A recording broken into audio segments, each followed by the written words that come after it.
আসসালামু আলাইকুম দর্শক, বাংলাদেশ জেলা প্রশাসন কার্যালয় মানিকগঞ্জে বিশাল নিয়োগ সার্কুলার প্রকাশিত হয়েছে। বাংলাদেশ সরকারের নির্দেশনা অনুযায়ী জেলা প্রশাসক কার্যালয় মানিকগঞ্জে সাধারণ প্রশাসনের অধীনে নির্বাচিত শূন্যপদ সময় স্থায়ী ভিত্তিতে নিয়োগের লক্ষ্যে মানিকগঞ্জ জেলার স্থায়ী বাসিন্দাদের নিকট হতে আবেদনপত্রের আহ্বান করা যাচ্ছে। অনলাইন ব্যতীত অন্য কোনো মাধ্যমে প্রেরিত আবেদন গ্রহণ করা হবে না। ক্রমিক এক পদের নাম হচ্ছে অফিস সহকারী কাম কম্পিউটার মুদ্রাক্ষিক। পদের সংখ্যা হচ্ছে 3টি। জাতীয় বেতন স্কেল 2015 অনুযায়ী 16তম গ্রেডে বেতন প্রদান করা হবে। ক্রমিক 2 পদের নাম হচ্ছে বেঞ্চ সহকারী। পদের সংখ্যা হচ্ছে 1টি। জাতীয় বেতন স্কেল 2015 অনুযায়ী 16তম গ্রেডে বেতন প্রদান করা হবে। আসুন এবার জেনে নিই শিক্ষাগত যোগ্যতা অভিজ্ঞতার ক্ষেত্রে খ কোনো স্বীকৃত বোর্ড হতে উচ্চ মাধ্যমিক সার্টিফিকেট বা সমমান পরীক্ষায় উত্তীর্ণ হতে হবে। ক কম্পিউটার চালনায় দক্ষতা থাকতে হবে।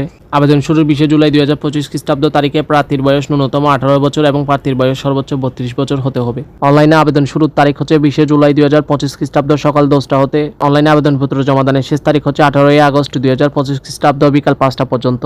লিখিত পরীক্ষা উত্তীর্ণ প্রার্থীগণ মৌখিক পরীক্ষার সময় নিম্নোক্ত কাগজপত্র প্রথম শ্রেণীর গেজেটেড কর্মকর্তা কর্তৃক সত্যায়িত করতে হবে। খ হচ্ছে প্রথম শ্রেণীর গেজেটেড অফিসার কর্তৃক নামযুক্ত সিল দ্বারা সত্যায়িত করতে হবে সকল সনদপত্র, প্রত্যয়নপত্র, অনাপত্তি সনদপত্র। খ মানিকগঞ্জ জেলার স্থায়ী বাসিন্দা হিসাবে পৌরসভার মেয়র বা ইউনিয়ন পরিষদের চেয়ারম্যান কর্তৃক প্রদত্ত অনলাইন নাগরিকত্ব সনদ থাকতে হবে। গ হচ্ছে জাতীয় পরিচয়পত্র বা অনলাইন জন্ম নিবন্ধন সনদ। গ চাকরিরত প্রার্থীদের ক্ষেত্রে যথাযথ কর্তৃপক্ষের প্রদত্ত অনাপত্তি সনদ। উম হচ্ছে মুক্তিযুদ্ধ কোটায় আবেদনকারী মুক্তিযুদ্ধ, শহীদ মুক্তিযোদ্ধা ও বীরাঙ্গন সন্তানদের প্রার্থীদের ক্ষেত্রে সরকারের সর্বশেষ নীতিমালা অনুযায়ী মুক্তিযুদ্ধ বিষয়ক মন্ত্রণালয় কর্তৃক প্রদত্ত মুক্তিযুদ্ধ সনদপত্র লাগবে। ক্ষুদ্র নৃগোষ্ঠী, শারীরিক প্রতিবন্ধী ও তৃতীয় লিঙ্গ কোটার সাপেক্ষে উপযুক্ত প্রমাণপত্র লাগবে। আপনারা অবশ্যই নিম্নোক্ত সার্কুলারটি ভালো করে পড়ে শুনে আবেদন করবেন। সকলকে ধন্যবাদ।